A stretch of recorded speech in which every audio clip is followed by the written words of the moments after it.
ارحب وارحب قدام رد السلام، والمباخر يذعذع طيب دخانها. مرحبا بالضيوف ويا هلا بالكرام، باسم ام العريس ابدا بعنوانها.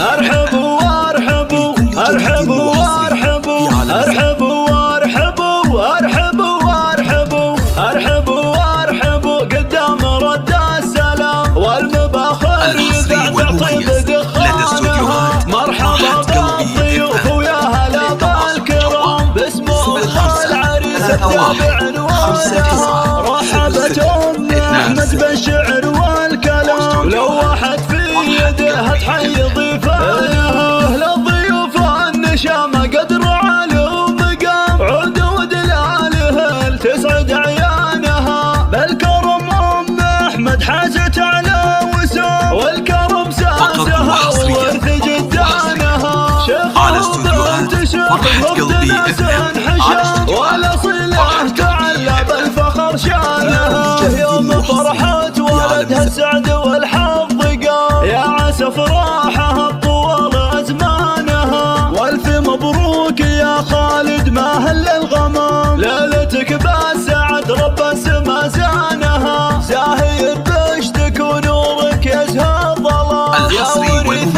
المراجل وانت عنوانها. يا بنت مسعود لشان رفيع ومقام. ارحب وارحب ارحب وارحب ارحب وارحب وارحب وارحب ارحب وارحب قدام رد السلام، والمباخر يذعذع طيب دخانها. مرحبا بالضيوف ويا هلا بالكرام، باسم ام العريس ابدا بعنوانها. رحبت ام احمد بالشعر والكلام، ولوحت في يدها تحيي ضيفانها. للضيوف النشامه قدر على ومقام، عدود الاهل تسعد عيانها.